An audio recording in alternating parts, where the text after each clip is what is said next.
Welcome to the I-65 webinar about the upcoming changes to the income-related monthly adjustment amount. Today, I'm really happy to have our Medicare expert and I-65 founder with us to talk about this. Diane is a nationally recognized Medicare expert. She's been featured in numerous national publications. In fact, in just the last week alone, she's been in the Chicago Tribune, the Huffington Post, U.S. News and World Report, talking a lot about the fact that we are currently in Medicare's annual open enrollment period. That means any clients that you may have on a Medicare Part D prescription drug plan or Medicare Advantage plan should be reviewing their coverage at this time. Really, truly, only about 1 in 10 Medicare beneficiaries actually review their coverage from year to year, and this can be a very costly mistake. So that's a little public service announcement. And with that, I will now turn it over to Diane. Since I started 65 Incorporated about 5 years ago, this topic of IRMAA has been a big concern for clients. It's been something that I have talked about and dealt with. IRMAA stands for the Income-Related Monthly Adjustment Amount. And then this year, when I started working with clients and I would mention the name IRMAA, they would ask me, what does a hurricane have to do with Medicare? Coincidentally, there was a devastating hurricane with the name IRMAA, but as you see, it is missing one A from its name. I would not begin to compare the Hurricane IRMAA with the Medicare IRMAA because there's just no way to compare them. However, they do have one thing in common, and that is the understanding of IRMAA and preparation for it can make a big difference, be it a hurricane or, as we're going to talk about today, a Medicare financial issue. 65 Incorporated deals with many, many financial planners. And through our discussions, we have learned that not all planners are up to speed on IRMAA. In my personal life, my husband was a Medicare beneficiary, and we were dealing with some conversions, IRA conversions to Roths. And our financial planner at the time said, well, this is how much it's going to cost you in state taxes, et cetera. And I asked, what about the Medicare adjustments related to IRMAA? And he gave me a quizzical look, and I realized that there was probably a better financial planner to help us with all aspects, because if you don't know about Medicare IRMAA, you can end up paying in the long run. So to have an idea of what's happening as we go forward, let's begin by just looking a little bit at the history of IRMAA to see where this has all come from. We can go back to the beginning of Medicare. The way the program was structured, Part B medical insurance premiums that we pay every year were to cover about 25% of the total program costs. So for 41 years, everyone paid the same premium, which would cover about 25%, with Medicare subsidizing the remaining 75%. So then the Medicare Modernization Act of 2003 changed things.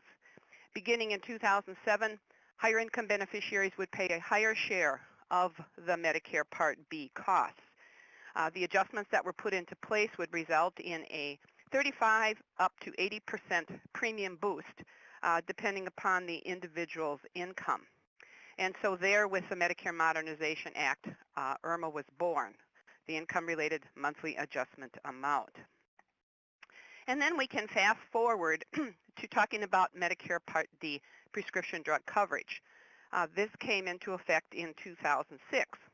Very similarly to Part B, the standard premium for Part D prescription drug coverage covers about 25.5% of the national average cost of the standard drug benefit. Then with the Affordable Care Act of 2011, things changed. The Act extended IRMAA to drug plan beneficiaries. So like with Part B, the adjustments follow the same surcharge percentages and income thresholds. So IRMAA was now applicable to both Part B medical insurance and Part D prescription drug coverage. Another significant thing about the Affordable Care Act was that it froze the thresholds and the tiers for IRMAA. Until that time, the first how many years, the levels in between were adjusted for inflation. So it kept up with what was happening in the costs of society. But the Affordable Care Act froze those thresholds, and we know what happens when thresholds are frozen. Then over time, more and more people end up getting caught up in the adjustments. The Affordable Care Act said that this would save $25 billion of Medicare money between the years of 2010 and 2019. There's one other provision that we need to talk about that has come into play, and that is the Social Security hold harmless provision. Now, traditionally, Part B premiums have increased to keep up with the growth in expenditures. So every year we see the Part B premium going up. Now, in the past, the Social Security increases in the cost of living adjustments generally were adequate enough to cover the increase in the Part B premium. So people would get an increase in Social Security and their Part B would increase, and that Social Security increase could cover that and maybe still have a few dollars left over. Excuse me. But there has been nothing traditional about the last few years. 2 years ago, there was no cost of living adjustment, and so all of the Part B premiums were frozen where they were. Last year, there was a teeny little increase, as I said, probably enough to buy a few cups of coffee, and consequently, many of the beneficiaries already on Medicare, their Part B premiums may have gone up a few dollars or not at all. This is where the hold harmless provision comes into play. It protects most beneficiaries when the cost of living adjustments connected to Social Security will not cover the increases in the Part B premium. The Affordable Care Act basically reaffirmed that higher income beneficiaries are not protected by the hold harmless provision. If Social Security doesn't go up at all, the higher income beneficiaries will still have to pay more, and whatever the increasing amounts are, as well as whatever premium might be in effect for that particular calendar year. The percentage of beneficiaries then subject to IRMAA. CMS in publishing the Affordable Care Act said that this was really not of major significance because IRMAA affects fewer than 5% of Medicare beneficiaries. And in 2011, that was pretty much true, 5%. But because of the freeze in the thresholds, it is projected that by the year 2019, 9.6%, almost 10% of beneficiaries will be in IRMAA, and about 20% of new beneficiaries. And that is because people getting into Medicare generally have higher incomes. They are recently retired, and then as they are in Medicare, their incomes tend to drop.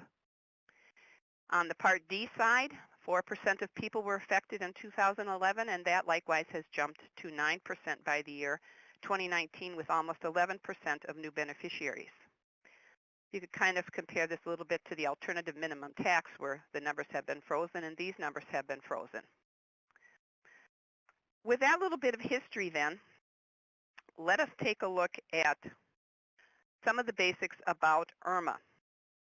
For IRMAA purposes, there is a modified adjusted gross income. Now, I know there are lots of MAGIs for just about everything, and likewise, IRMAA has a unique one. When people are getting into Medicare Part B, Social Security will review the most recent tax statement that is provided by the Internal Revenue Service. Now, generally, that is 2 years prior to the year under study. So, for instance, people who are enrolling in Part B in 2018, their 2016 tax return is likely the one that Social Security will use.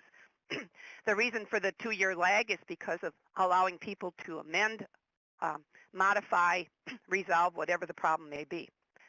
Then, every November, Social Security will review the return of every Medicare beneficiary to identify higher income beneficiaries as it establishes the premium for the next year. So this kind of becomes the thing that every year Social Security will look at beneficiaries and identify those that will be subject to paying IRMAA. When Social Security does this review, there are 2 data elements they focus on to determine the MAGI. And here we have a tax form. The bottom line, adjusted gross income, line 37, is the first one that is important. and then they will add to that line 8B as in boy, tax-exempt interest. So 37 and 8B become the items used to identify those individuals who will be subject to paying more for Medicare. These are the numbers for this year, 2017. Now, as you look at this chart, and you may have seen it, single filers, those who file an individual tax return, individuals who file jointly as a couple.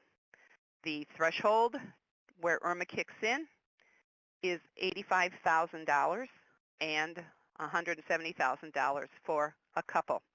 You can see that then there are 4 levels.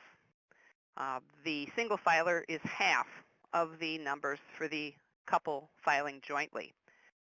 On the right side are the associated amounts. So a couple with an income of $200,000 will be paying an additional $53.50 every month for Part B and $13.30 for Part D. These amounts, as noted on the bottom, are added to the standard Part B premium, and this year that is $134. As the income increases, so does the adjustment that an individual has to pay. Individuals who are married and file separate returns have their own structure for IRMAA. The additional Part B premiums, only 2 tiers as you notice. The first one is $85,000 to $129,000, an additional $214.50 every month, and more than $129,000, they are paying the top level, $294.60. So individuals married with separate returns will pay more than a single filer. On the Part D side, same thresholds, an additional $55.20 for the first level and an additional $76.20 for the second tier.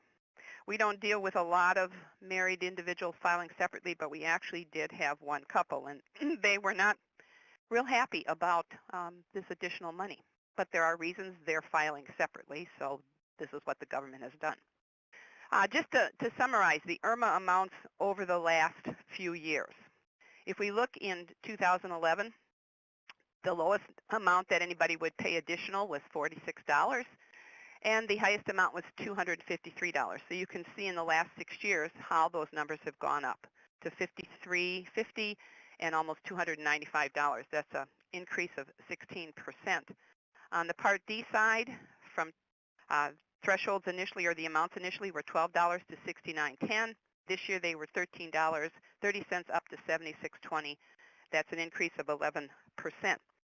We do not yet have the 2018 numbers for Part B, but we do have them for Part D.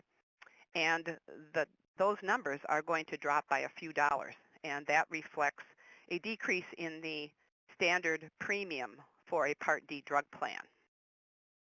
Now, this is where we get into the part of concern for many of your clients. This is IRMAA 2018 and beyond.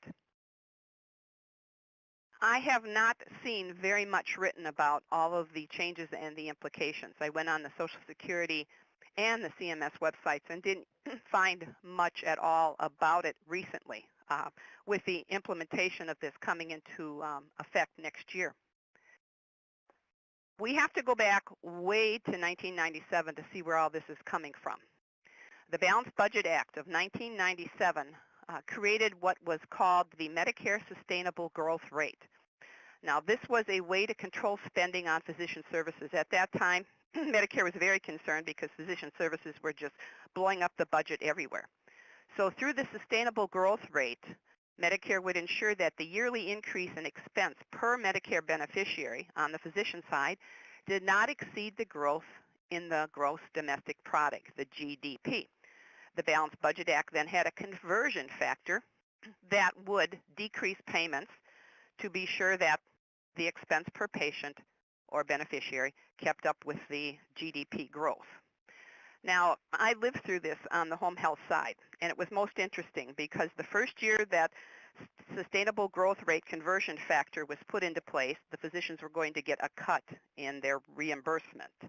And of course, the AMA, physician lobbies, patient lobbies, everybody protested because we were cutting Medicare doctors' payments, which would hurt Medicare beneficiaries. So what Congress did then was to put the cuts on hold. They didn't implement them that year. And then what happened the next year? A repeat, an encore. You know, the cut was going to be put into place, and everybody howled, and it wasn't. And the thing about these cuts is that the first year cut was added to the second year cut, which was added to the third year cut. And so then what did we have by the year 2014? Had the sustainable growth rate conversion factor actually been implemented, physician reimbursement would have been cut by 24%, and that would never work. So instead of fixing this year after year after year, you know, putting a patch or a Band-Aid on it, Congress finally decided that it had to implement a permanent fix. And so this has been dubbed Medicare Access and CHIP Chip Reauthorization Act of 2015, quite a mouthful, MACRA. MACRA has been dubbed the permanent doc fix. It ended the sustainable growth rate permanently. And with this permanent suspension, killing of it, the cost is going to be about $200 billion over the next 10 years, with $70 billion of that money coming from seniors.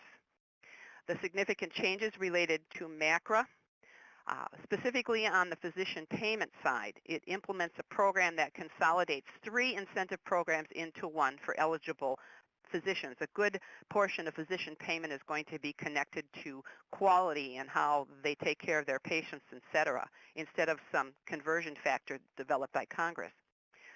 New Medicare cards will be coming out in 2018. And interestingly, I talked with a physician who sits on a CMS advisory panel, and he is of the worry that this is going to be a disaster when they roll out the implementation.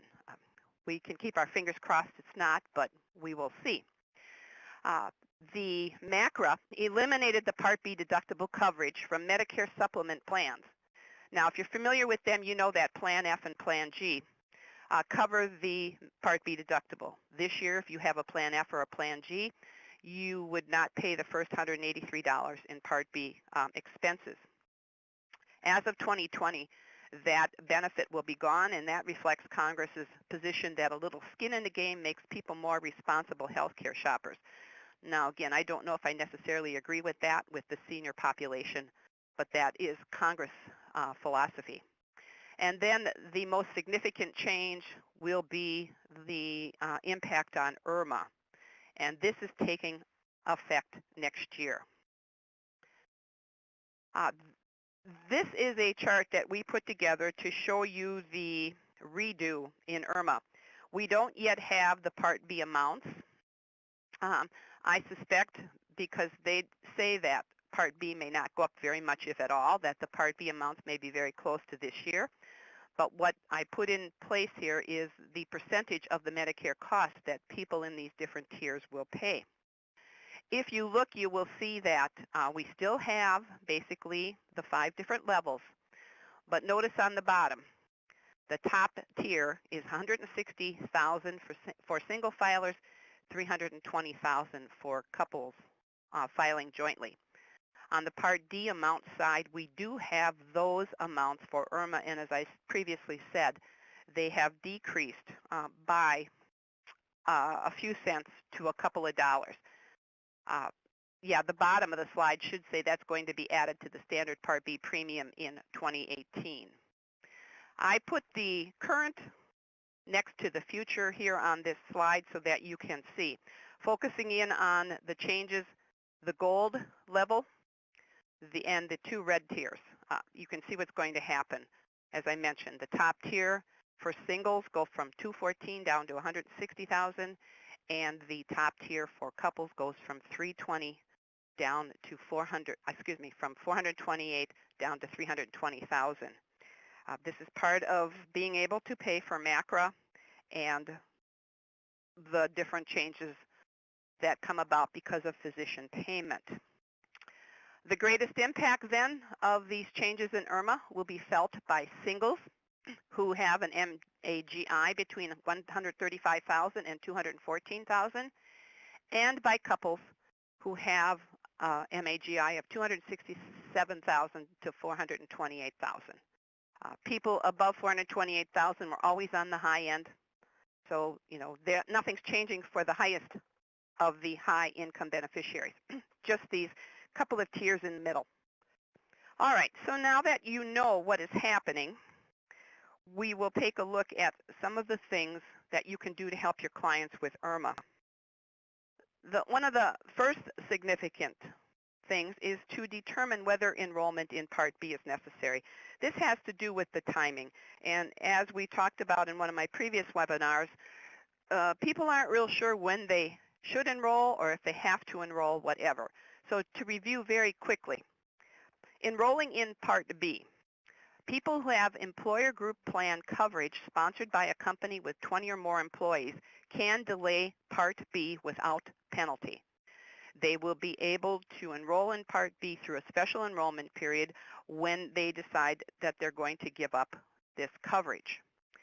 If the person working for a company with 20 or more employees is receiving Social Security benefits at the age of 65 prior to getting into Medicare, that person would be enrolled automatically and should take action to suspend Part B. Somebody working for a company with fewer than 20 employees must enroll in Part B, so there's nothing that they can do there because by law, a company with fewer than 20 employees is secondary to Medicare coverage. Now, I just dealt with a couple this week. He owns a business with 15 employees, and he is almost 70, and he and his wife have been enrolled only in Part A. I told him that it's very possible he may get a bill from the insurance company when the company realizes that he should have been in Part B.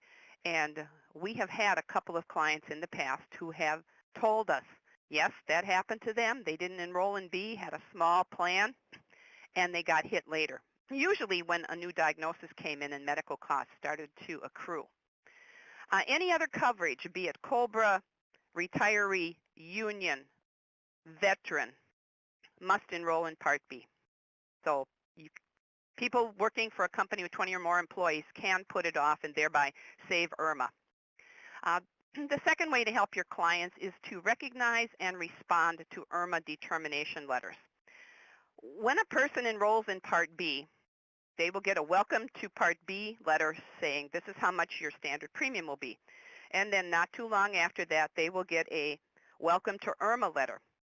As you see this paragraph, a Medicare law requires, et cetera, we have identified that you must pay higher premiums. The letter comes from Social Security. It mentions higher premiums. As you scroll down, you will see the actual income-related monthly adjustment amount mentioned. We've had clients who didn't have any idea what this meant, and therefore they did not pay attention to it, but hopefully you know and you can help your clients. Clients then need to pay attention and request a new initial determination for a change in circumstances. And this is extremely important, particularly for people getting into Part B. Social Security recognizes that income can go down, but not all drops in income will justify a Medicare premium reduction. This list here is the list that Social Security sees as justifying a break from IRMAA. Death of a spouse, marriage, divorce, or annulment. Partial or full work stoppage, probably the most common reason initially that people can put off IRMAA when they are retiring and getting into Part B. Income loss from income-producing property. This is not a directed thing by an individual, but rather something beyond the individual's control, such as a natural disaster, a fire, a flood. A reduction or loss of pension income, again, beyond the individual's control when a program reduces or ceases to provide pension benefits. Any of these then can justify a break from IRMAA. When a person follows the proper procedure, Social Security will base premiums on the estimated income for the current year instead of what happened 2 years prior. Generally, Social Security will not make an initial determination for a prior year. What that means is the individuals have to pay attention and take action when they get these letters. This is the life-changing event form that the individual would fill out. It's SSA Form 44. The form has Social Security numbers. It has the person identify what the event was that happened, when the event happened, the income on which IRMAA would have been based and the income that will in actuality be that person's income. And that form then is submitted to Social Security. We had a client who retired 1 year before he started on Medicare, and his income dropped significantly because of retirement. When he got his premium bills, he paid them. That's how he was. No questions asked. Except somewhere along the way, he got the letter about IRMAA and didn't know what it meant. He did not realize that retirement was a life-changing event, and he didn't do anything with Social Security. And by the time he talked to us, it was too late for him to be able to take any action. And he overpaid almost $5,000 because he was just the kind of guy that would pay a bill when it would come. Another important point to help your clients: plan for the ramifications of one-time income. One-time income, okay, somebody wins the lottery, somebody hits it big at a casino, fine, they can pay IRMAA. I'm not going to deal much with them. But the rest of these things on the list are things that people deal with. As we get older, sometimes we have to sell property. We have IRAs that are sitting there. When we turn 70 and a half, we have to deal with required minimum distributions, although that isn't one-time income. Technically, it becomes repetitive income, but it's sort of the same nature. It's something that's going to happen. It's going to affect you, and IRMAA may come into play. One-time income will affect premiums for only 1 year. Now, here we have a mistake related to a 70-and-a-half-year-old in December. He just didn't pay any attention to his RMDs. Well, then in January, he finds out that he should have taken something last year, but now this year he has to take two. So his poor planning, not a lot of planning that's going to help you get out of 2 RMDs in 1 year. And the point here is, help your clients plan, and don't wait until the last minute or, look at it in November and say, oh, we got to do this by December. Use the IRMAA tiers to clients' advantage. And here we have another example of a mistake with a client. They were retired. They had an MAGI of under $170,000.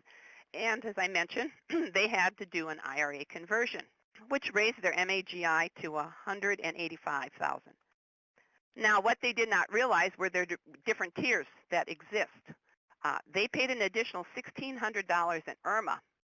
And had they been aware of what was going on, they could have raised their MAGI another $25,000 and not paid a penny more in IRMAA.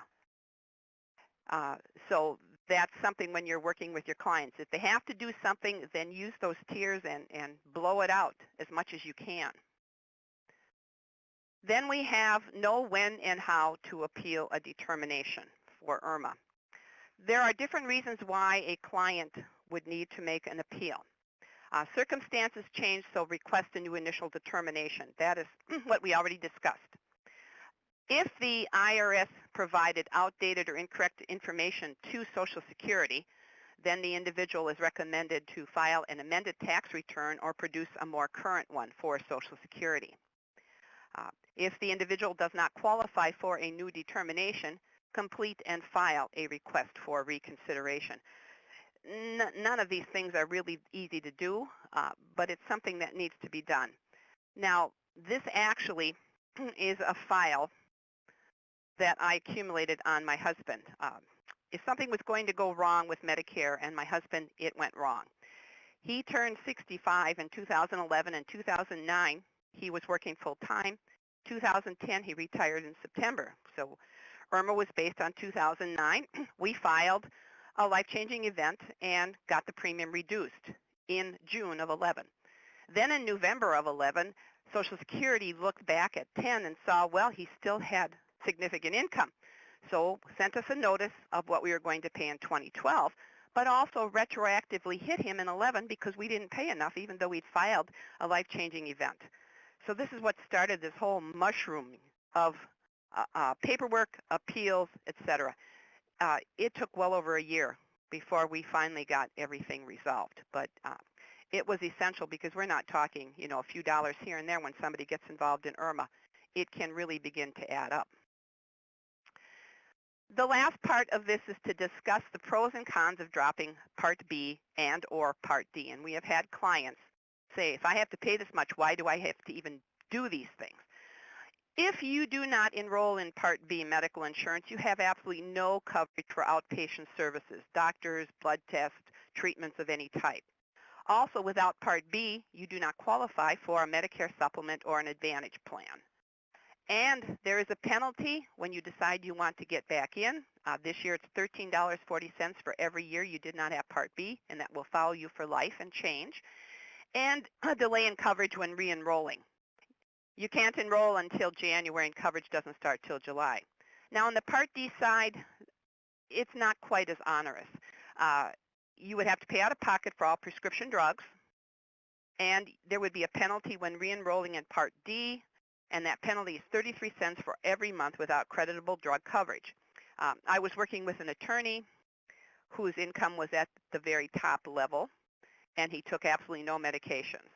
So the thought of paying an extra $70+ a month for a drug plan when he took no medications, he did opt not to do a drug plan, but at least he was informed about the implications and the consequences. He made an informed choice, weighing the benefits against the risks and the financial costs of it all. All right, Melinda basically mentioned this at the start of the conference, but I am throwing this in because with IRMAA, you may or may not be able to help your client save money. But when we're talking open enrollment, for sure, you will probably help your client save money through open enrollment. It's on right now until December 7th, and these are the things that can change in a plan. Premiums, deductible limits, pharmacy, provide drug formulary, tiers, other benefits, whatever. What we are seeing this year is some plans have totally eliminated entire pharmacy chains. And if people are not aware of that, if their local pharmacy has been eliminated and they aren't aware of it, they would have to change pharmacies. So far with our clients, every client but one has changed drug plans with savings of $150 upwards of $5,000. And this was our all-time record, which occurred last year. This client had started in Medicare in December. She was not going to do anything because she had been in the drug plan, not even 6 days when open enrollment ended. But she discovered that her drug plan was dropping her medication, which was very expensive, from its formulary. Her monthly cost because of this change would have been close to $22,000, but she changed plans and now pays $1,000 for that medication. Still costly, but considerably less. So do pay attention to open enrollment. Okay, so in conclusion, IRMAA is here to stay, and hopefully you now have some strategies to help your clients manage their money and to deal successfully with IRMAA. Thank you for your time and attention this afternoon, and if you do have any questions, please do forward them to us.